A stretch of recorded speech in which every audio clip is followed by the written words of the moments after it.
The recent migrant hysteria of the left was triggered primarily by this declaration of zero tolerance by Department of Homeland Security Secretary Kirstjen Nielsen. In the last 5 months, we have a 314% increase in adults and children arriving at the border fraudulently claiming to be a family unit. This is obviously of concern. Something that was enacted after the Attorney General announced the zero tolerance policy. This never happened before he announced the zero That's actually not policy. true. So the last administration, the Obama administration, the Bush administration, all separated families at the, they absolutely did. Well, they did, their rate was less than ours, but they absolutely did do this. This is not new. Are you intending for this to play out as it is playing out? Are you intending for parents to be separated from their children? Are you intending to send a message? I find that offensive. No, because why would I ever create a policy that purposely does that? Perhaps it's a deterrent. And now, right on cue, Frontier, American, and United Airlines have released statements denouncing something Obama did for years: separate children from their parents, charged with misdemeanors and some of them felonies for refusing to become naturalized citizens the legal way, regardless of the fact that towns like Tenancingo, Mexico, use our open-ended border against us, flooding the U.S. with sex slaves, drugs, and weapons, a multi-billion-dollar operation, but the Democrats would like to pretend nothing like that is happening. After all, it is an election year.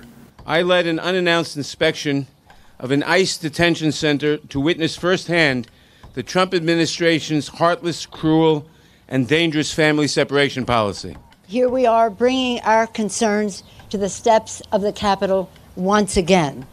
Once again to say to the President of the United States, how low can you go? This is child abuse, what you are committing against those children.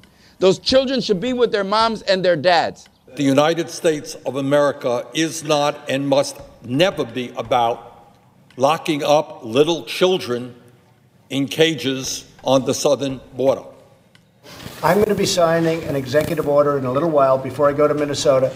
But at the same time, I think you have to understand we're keeping families together, but we have to keep our borders strong.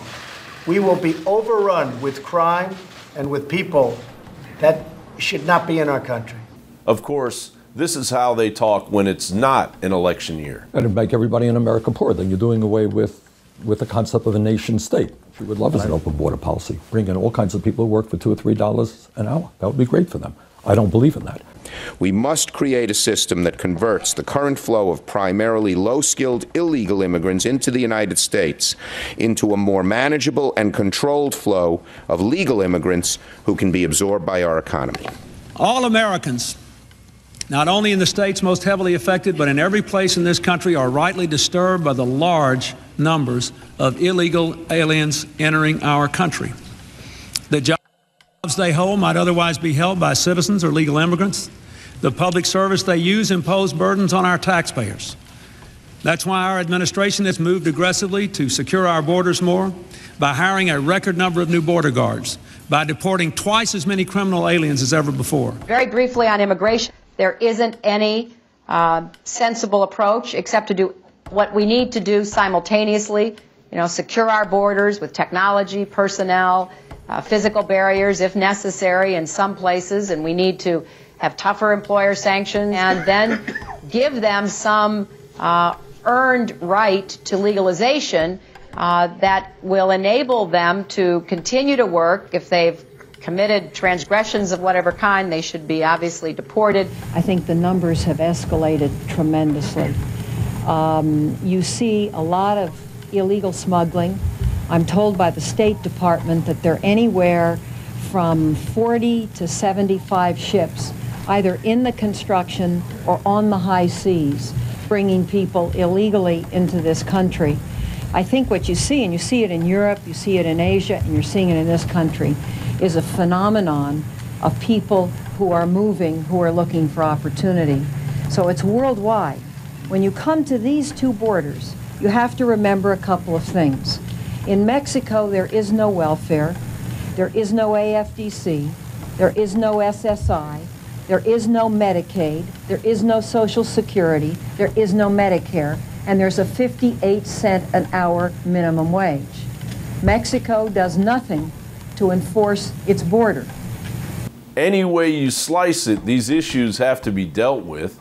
We do have border patrol and immigration laws, and a massive cartel-fueled billion-dollar operation on our border, and like water and oil, the two don't mix. This surveillance video shows Mexican congressional candidate Fernando Puron posing for a selfie with a supporter after a campaign debate last Friday, when a man walks up from behind, raises a gun, and fires point blank at the back of his head. He's now one of 113 candidates and politicians who have been murdered in Mexico just since last September. The cartels want to eliminate candidates who threaten their ability to kidnap, extort, and smuggle illegal drugs to the world's #1 consumer, the U.S. Miguel Alvarez Flores, he's 22 years old. He's the one in that green shirt. He waved at our camera. And 18-year-old Diego Hernandez Rivera is next to him. Now, these two have been charged with murdering a woman known as Genesis, who was found shot to death on the side of Sharpcrest Street in Southwest Houston. Her body found 2 weeks ago. That woman still has not been identified,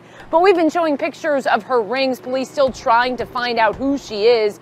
These guys have also been charged now with kidnapping a 14-year-old girl who ran away from school.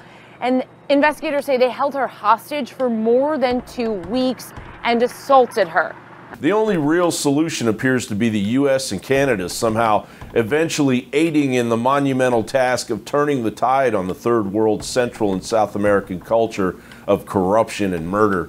But that would really anger the globalists twisting their mustaches over at the United Nations. Their replacement migration plan makes it abundantly clear that they want Europe and the United States to be a subjugated third world hellhole. Pronto. John Bound reporting.